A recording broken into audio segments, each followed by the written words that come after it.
आप में मगर पगलेटी भरी हुई है, माता माता माता पागलों जैसे चिल्ला रहे हैं। औज़ुबिल्लाहिमिनश्शैतानिर्रजीम बिस्मिल्लाहिर्रहमानिर्रहीम अस्सलामु अलैकुम वरहमतुल्लाहि वबरकातुहू। दीन स्पीचेस चैनल में तमाम बहन भाइयों को खुशामदीद करती हूँ और उम्मीद करती हूँ कि आप सब खैरियत से होंगे।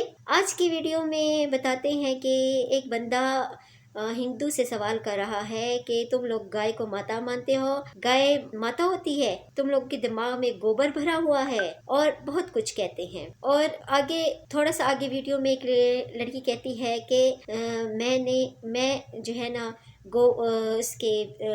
गाय के पेशाब पीकर जो है ना मुझे सेहत मिली है और बहुत कुछ उसने बताया अपने बारे में। ठीक है, तो चलिए डॉक्टर जाकिर नाइक इसके बारे में क्या कहते हैं और अपनी स्पीच में इसके बारे में क्या कुछ बता रहे हैं। स्टार्ट करते हैं आज की। आप गाय को माता मानते हैं? बताइए, सोचिए, कोई जानवर किसी इंसान की माता हो सकती है? जरा दिमाग है आपको कि गोबर भरा हुआ है?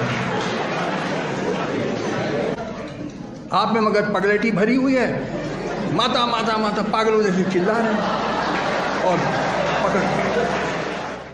You see, I have, because of Ayurvedic reasons, I have had cow's urine every day I drank. So this was okay.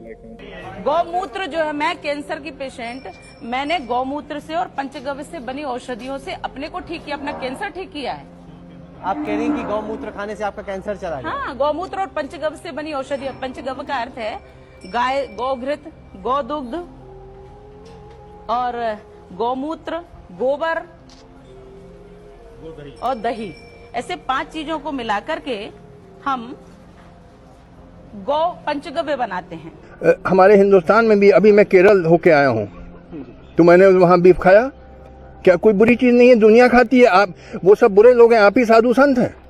हद कर दी पागलपन की। वो कहते हैं कि साहब गाय माता है क्योंकि वो दूध देती है पीने को, तो भाई बकरी भी देती है दूध पीने को, भैंस भी देती है, वो ऊंट का भी पीते हैं लोग दूध, तिब्बत में याक का पीते हैं, वो सब देवी देवता हैं। पागलपन की बातें, बेवकूफ़ी की बातें। अब तुम गधे हो तो बने रहो गधा। मैं गधे का इलाज नहीं मेरे पास।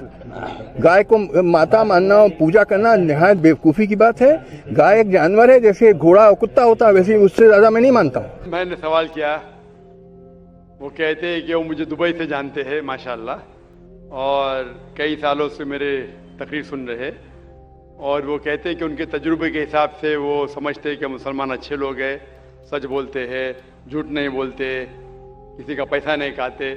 लेकिन एक उनको मुसलमानों के बारे में एक चीज़ जो खटकती है कि मुसलमान गाय का गोश्त क्यों खाते, वो उनका सवाल है। मैं पहले बोलना चाहता हूँ भाई साहब आनंद जी कि एक मुसलमान अच्छा मुसलमान रह सकता है 100% शाकाहारी होने के बाद भी, क्योंकि अल्लाह सुब्हानहू व तआला, हमारा रब, हमारा खालिक, कुरान मजीद में अल्लाह ताला फरमाते हैं, सूरह माइदा में सूरह नंबर 5 आयत नंबर 1 में अल्लाह ताला फरमाते कि आप उन 4 पायों जानवरों का गोश्त खा सकते हैं जिनकी हमने इजाजत दी है। अल्लाह ताला फरमाते सूरह नहल में सूरह नंबर 16 आयत नंबर 5 में कि आप कैटल का गोश्त खा सकते हैं। कुरान में जिक्र आता है सूरह मोमिनून में सूरह नंबर 23 आयत नंबर 21 में कि आप कैटल में से आपको मिलता है दूध, उनमें से मिलती है आपको गर्मी, और आप इनका गोश्त खा सकते हैं। तो जब अल्लाह सुब्हानहू व तआला, हमारा खालिक, हमारा मालिक कहता है कि आप गोश्त खा सकते, तो क्यों हमें नहीं खाना चाहिए?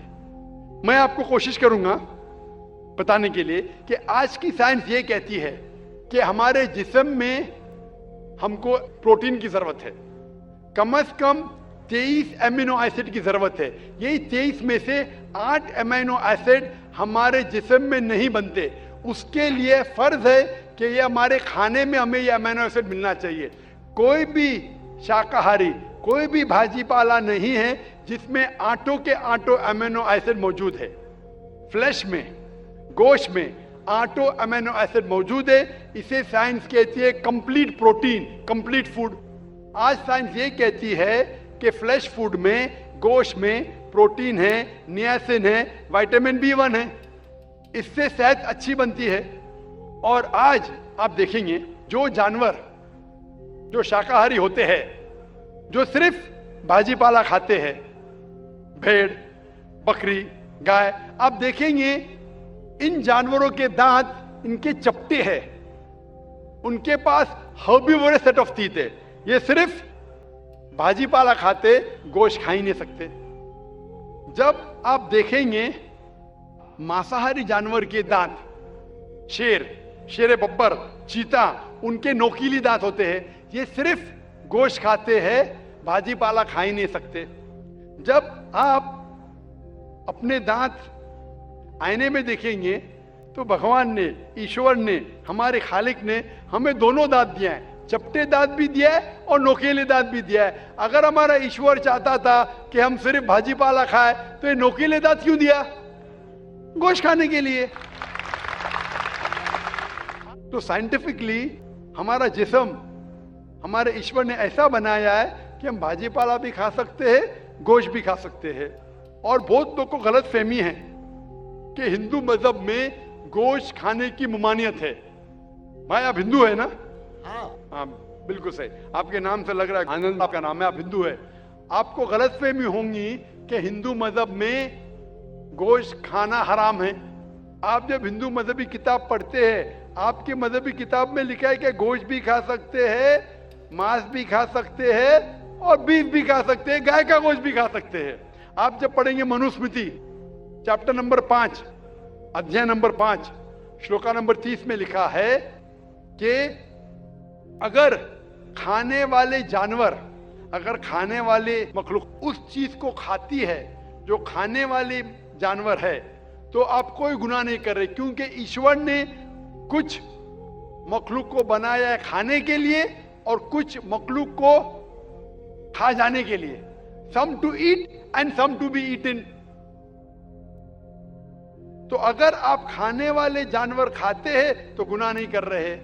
लिखा है मनुस्मृति में अध्याय नंबर 5 श्लोका नंबर 31 में कि अगर आप पूजा के लिए जानवर को कत्ल करते हैं तो कोई गुनाह नहीं करते। लिखा है मनुस्मृति में अध्याय नंबर 5 श्लोकान नंबर 39 और 40 में कि ईश्वर ने कुछ जानवर को बनाया है पूजा के लिए, सैक्रिफाइस के लिए। तो killing in sacrifice is not killing. तो कत्ल करना पूजा में कत्ल नहीं है। तो मनुस्मृति के मुताबिक आप गोश्त खा सकते हैं। फिर आप जब मुताला करेंगे महाभारत का, महाभारत में अनुशासन पर्व में अध्याय नंबर 88 में युधिष्ठिर, पांडव के 5 भाई थे, आपने युधिष्ठिर का नाम तो सुना होगा। युधिष्ठिर जो पांडव के 5 भाई थे, युधिष्ठिर पांडव में सबसे बड़ा भाई था। वो पूछता है भीष्म से कि हम यज्ञ में, पूजा में क्या खाना दे ताकि हमारे परदादा खुश होंगे। तो भीष्म कहता है अगर हम यज्ञ में, पूजा में चावल, बार्ली, सेब, भाजी पाला देंगे तो हमारे परदादा 1 महीने के लिए संतुष्ट रहेंगे।